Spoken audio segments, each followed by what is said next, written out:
Chapter 1, Jonathan Harker's Journal. 3 May, Bistritz. Left Munich at 8:35 p.m. on 1st May, arriving at Vienna early next morning. Should have arrived at 6:46, but train was an hour late. Buda, Pest seems a wonderful place. From the glimpse which I got of it from the train and the little I could walk through the streets. I feared to go very far from the station, as we had arrived late and would start as near the correct time as possible. The impression I had was that we were leaving the west and entering the east, the most western of splendid bridges over the Danube, which is here of noble width and depth, took us among the traditions of Turkish rule. We left in pretty good time and came after nightfall to Klausenburg.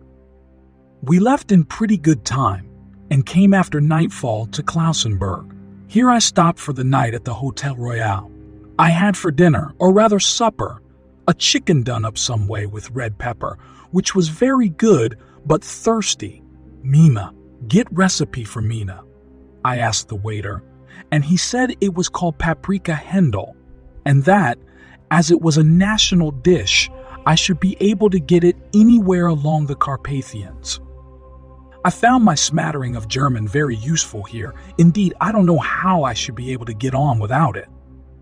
Having had some time at my disposal when in London, I had visited the British Museum and made search among the books and maps in the library regarding Transylvania.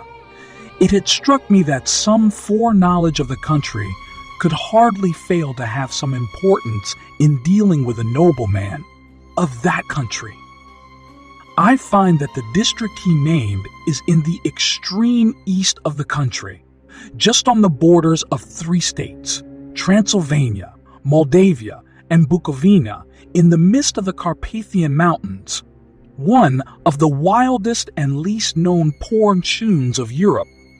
I was not able to light on any map or work giving the exact locality of the Castle Dracula, as there are no maps of this country as yet to compare with our own Ordnance Survey maps, but I found that Bistritz, the post town named by Count Dracula, is a fairly well-known place. I shall enter here some of my notes, as they may refresh my memory when I talk over my travels with Mina. In the population of Transylvania there are 4 distinct nationalities: Saxons in the south, and mixed with them the Wallachs, who are the descendants of the Dacians Magyars in the west and Siklis in the east and north. I am going among the latter, who claim to be descended from Attila and the Huns. This may be so, for when the Magyars conquered the country in the 11th century they found the Huns settled in it.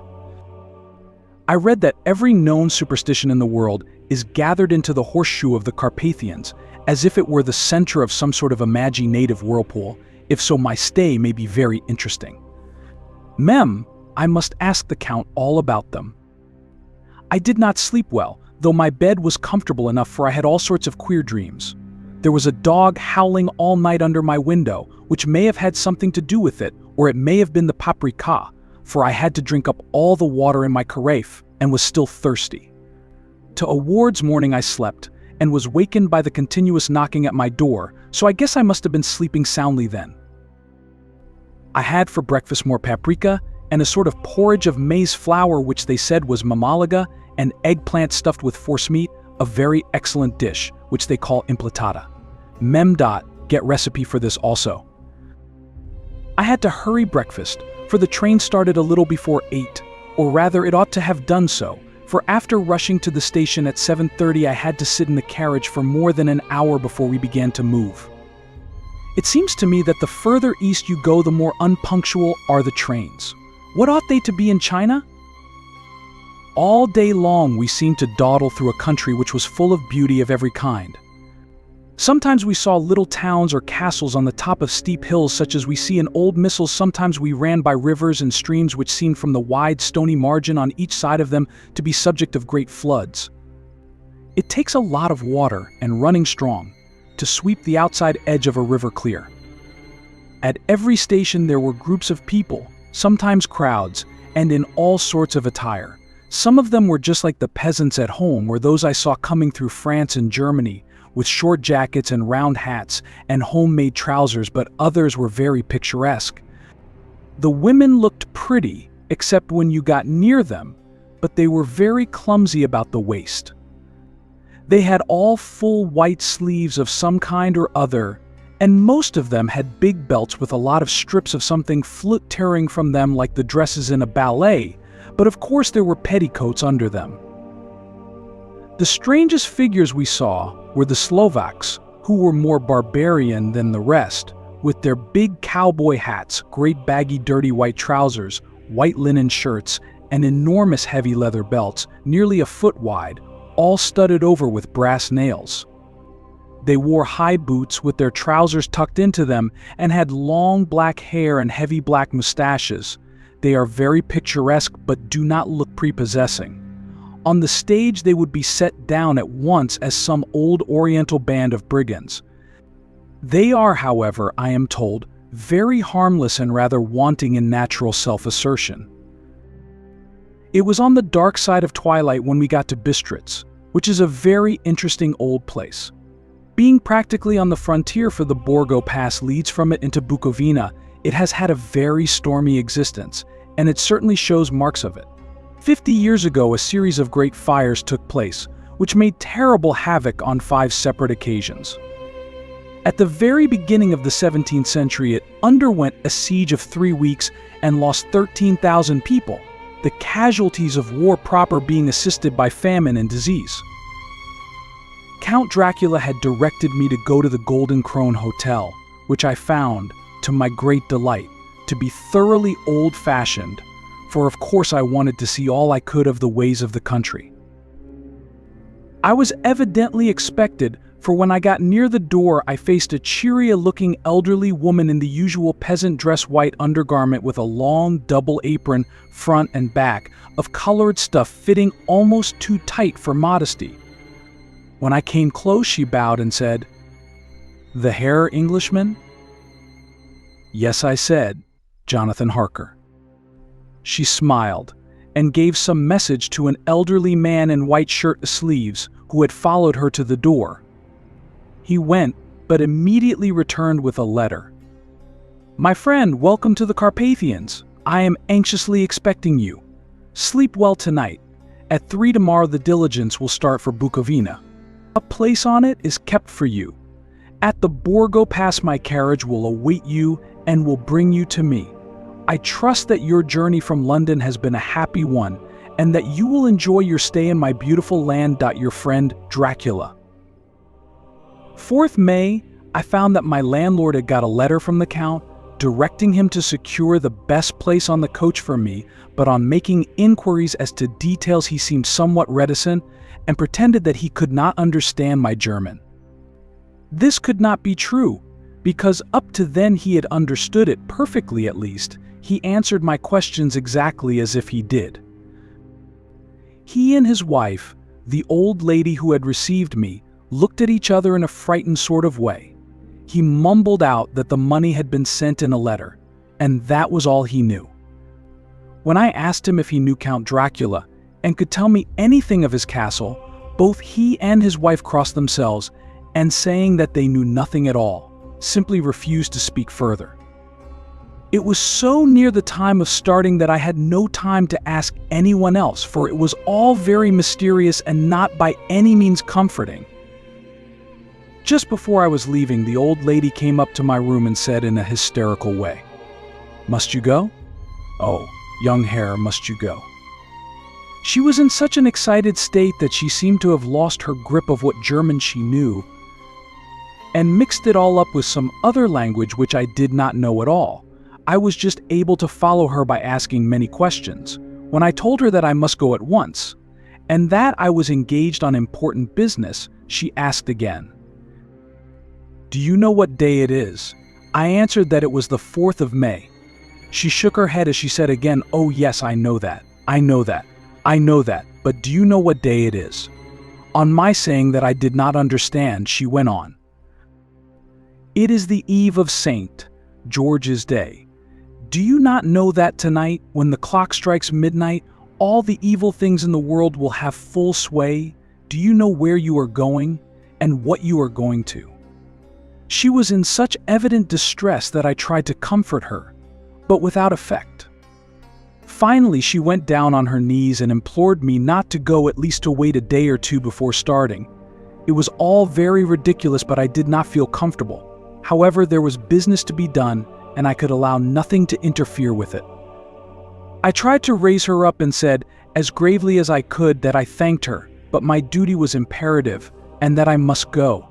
She then rose and dried her eyes, and taking a crucifix from her neck, feared it too.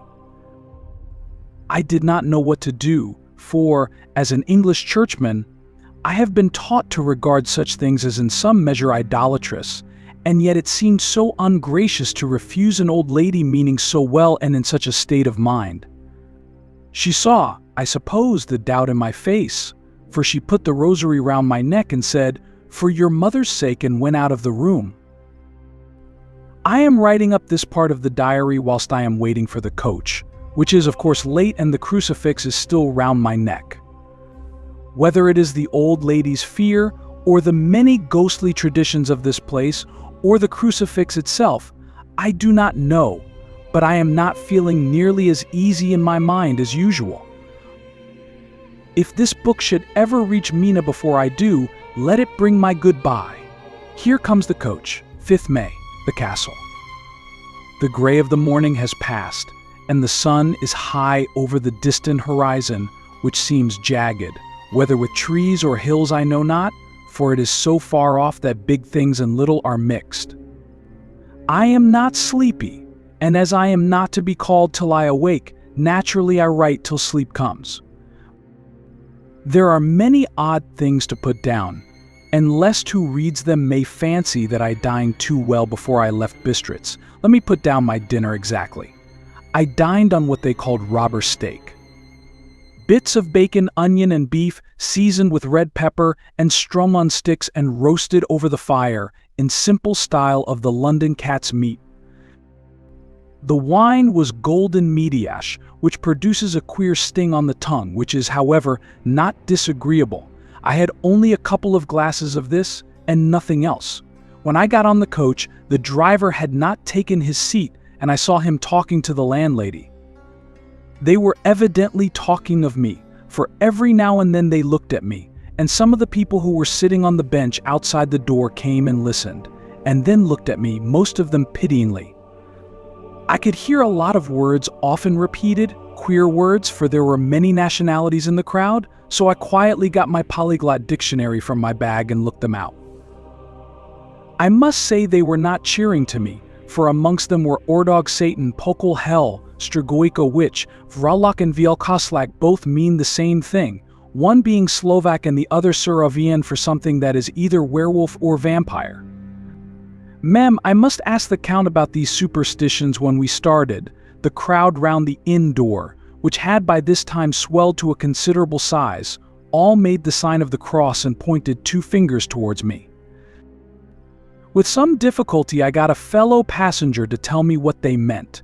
He would not answer at first, but on learning that I was English, he explained that it was a charm or guard against the evil eye. This was not very pleasant for me, just starting for an unknown place to meet an unknown man. But everyone seemed so kind-hearted and so sorrowful and so sympathetic that I could not but be touched.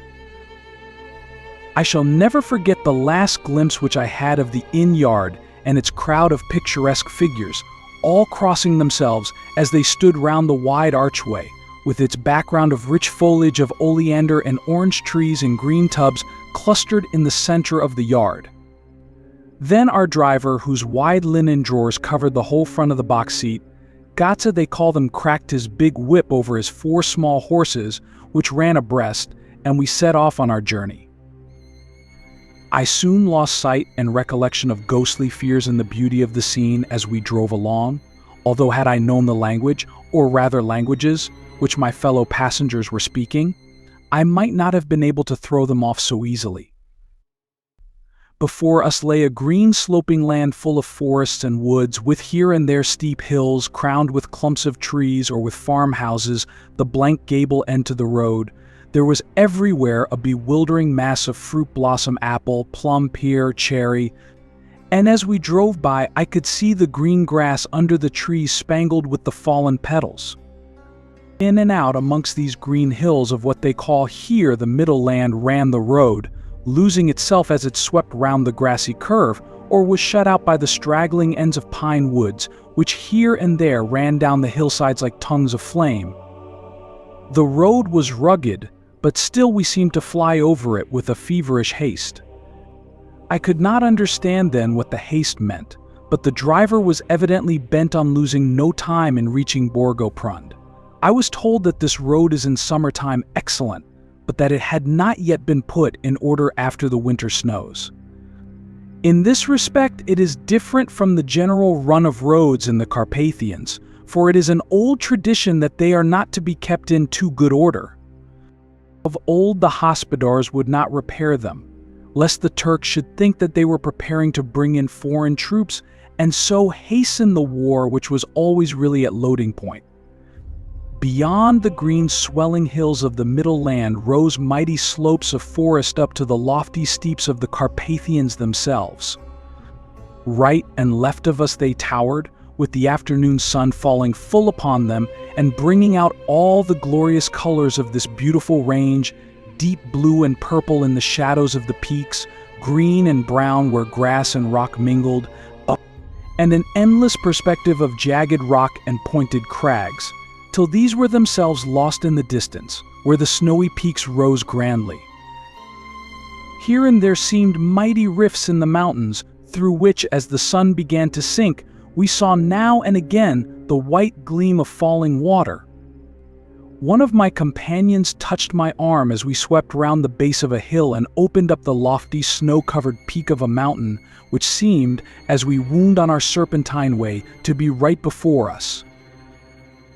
"Look, isn't set God's seat," and he crossed himself reverently. As we wound on our endless way, and the sun sank lower and lower behind us, the shadows of the evening began to creep round us. This was emphasized by the fact that the snowy mountain top still held the sunset, and seemed to glow out with a delicate cool pink. Here and there we passed Czechs and Slovaks, all in picturesque attire, but I noticed that goiter was painfully prevalent. By the roadside were many crosses, and as we swept by, my companions all crossed themselves. Here and there was a peasant man or woman kneeling before a shrine, who did not even turn round as we approached, but seemed in the self-surrender of devotion to have neither eyes nor ears for the outer world. There were many things new to me. For instance, hay ricks in the trees, and here and there, very beautiful masses of weeping birch, their white stems shining like silver through the delicate green of the leaves. Now and again we passed a leader wagon, the ordinary peasant's cart with its long snake-like vertebra, calculated to suit the inequalities of the road. On this were sure to be seated quite a group of homecoming peasants, the Czechs with their white, and the Slovaks with their colored sheepskins, the latter carrying lance-fashion their long staves with axe at end. As the evening fell, it began to get very cold, and the growing twilight seemed to merge into one dark mistiness the gloom of the trees, oak, beech, and pine, though in the valleys which ran deep between the spurs of the hills, as we ascended through the pass, the dark firs stood out here and there against the background of late-laying snow. Sometimes, as the road was cut through the pine woods that seemed in the darkness to be closing down upon us, great masses of grayness which here and there bestrewed the trees, produced a peculiarly weird and solemn effect, which carried on the thoughts and grim fancies engendered earlier in the evening, when the falling sunset threw into strange relief the ghost-like clouds which amongst the Carpathians seemed to wind ceaselessly through the valleys. Sometimes the hills were so steep that, despite our driver's haste, the horses could only go slowly. I wished to get down and walk up them, as we do at home, but the driver would not hear of it.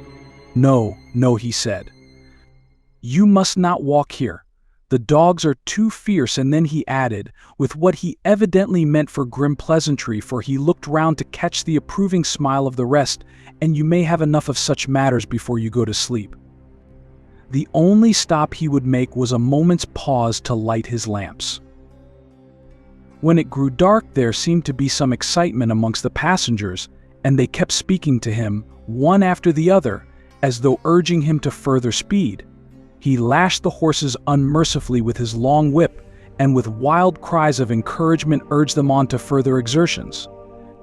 Then through the darkness I could see a sort of patch of gray light ahead of us, as though there were a cleft in the hills. The excitement of the passengers grew greater. The crazy coach rocked on its great leather springs and swayed like a boat tossed on a stormy sea. I had to hold on. The road grew more level, and we appeared to fly along. Then the mountains seemed to come nearer to us on each side and to frown down upon us.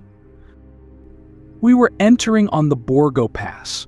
One by one, several of the passengers offered me gifts, which they pressed upon me with an earnestness which would take no denial.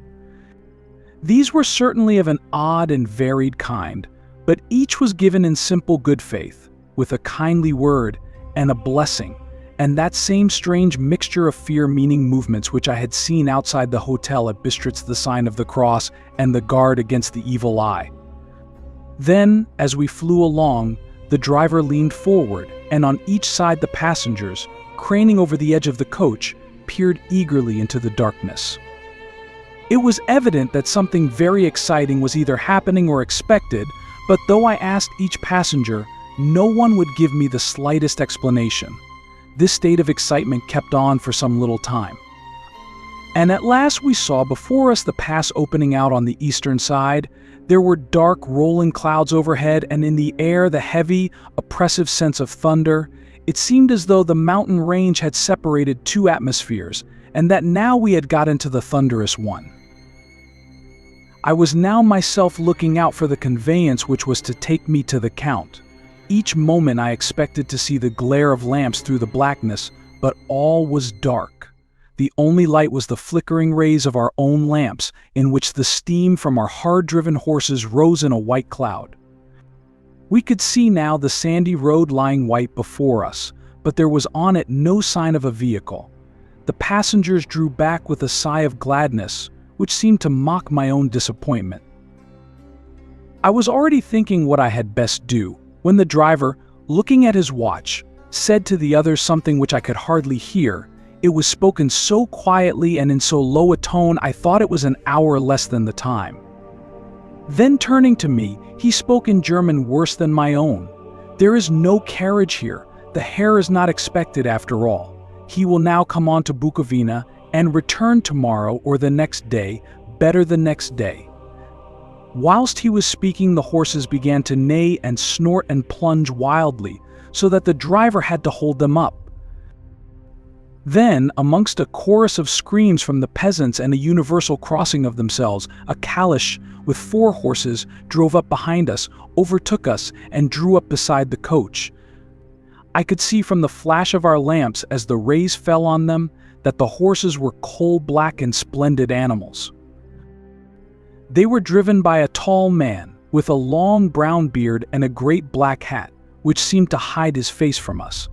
I could only see the gleam of a pair of very bright eyes, which seemed red in the lamplight, as he turned to us.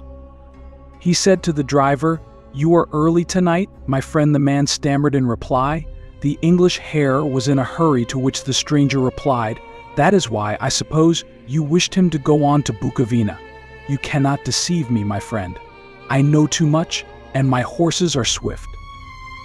As he spoke, he smiled, and the lamplight fell on a hard-looking mouth, with very red lips and sharp-looking teeth, as white as ivory.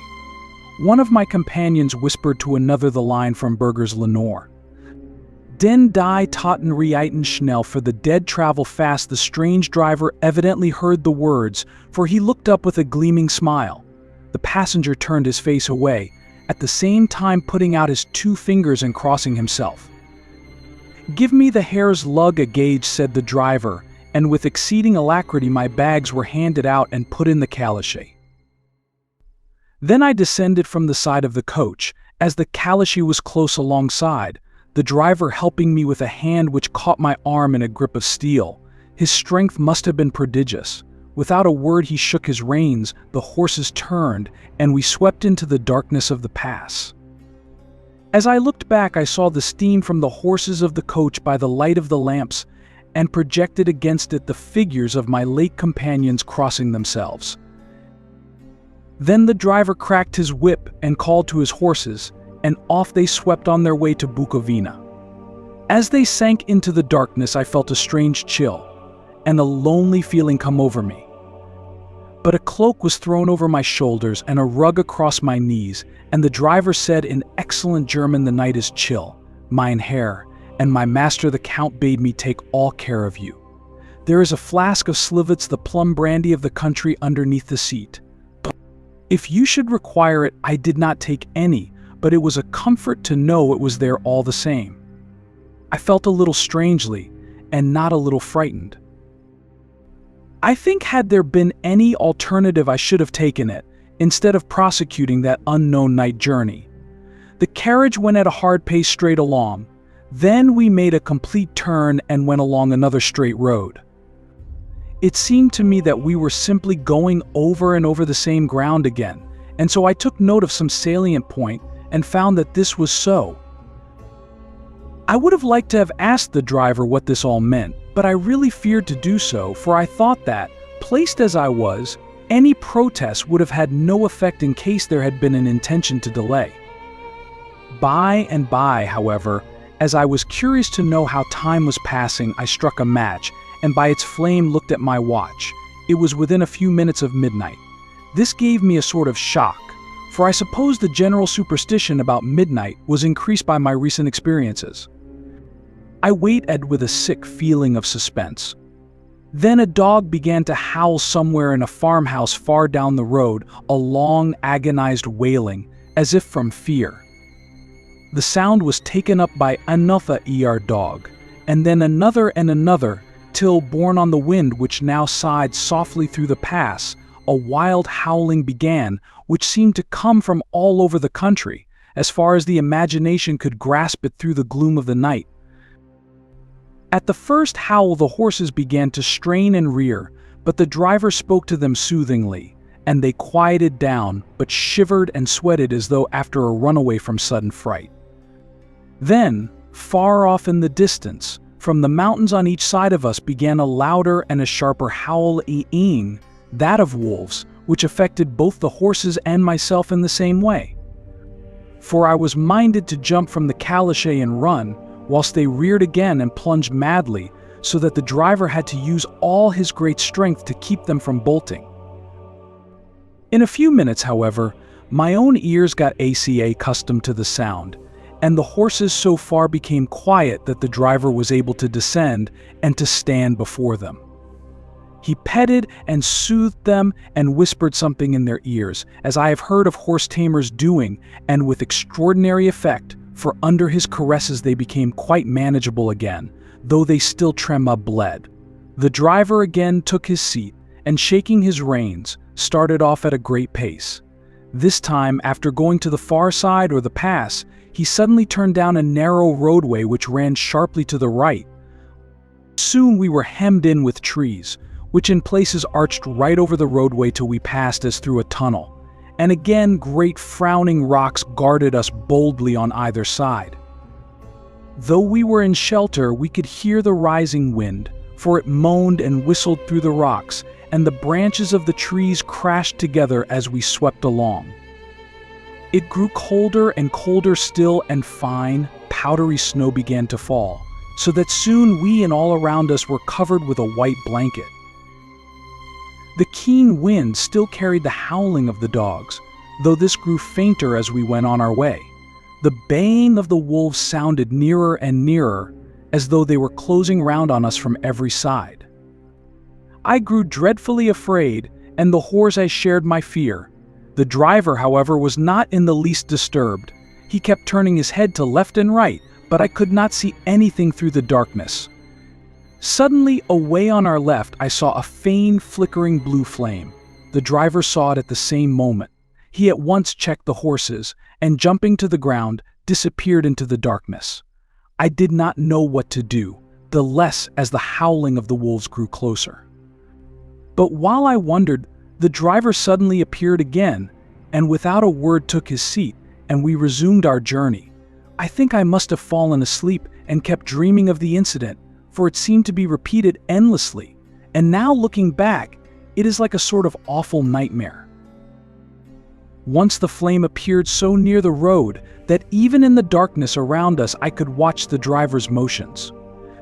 He went rapidly to where the blue flame arose. It must have been very faint, for it did not seem to illumine the place around it at all, and gathering a few stones, formed them into some device. Once there appeared a strange optical effect. When he stood between me and the flame, he did not obstruct it, for I could see its ghostly flicker all the same. This startled me, but as the effect was only momentary, I took it that my eyes deceived me straining through the darkness. Then for a time there were no blue flames, and we sped onwards through the gloom, with the howling of the wolves around us, as though they were following in a moving circle. At last there came a time when the driver went further afield than he had yet gone, and during his absence, the horses began to tremble worse than ever and to snort and scream with fright. I could not see any cause for it, for the howling of the wolves had ceased altogether.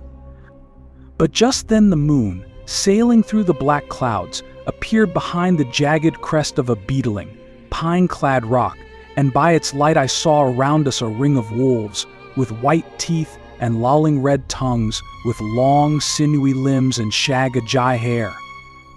They were 100 times more terrible in the grim silence which held them than even when they howled.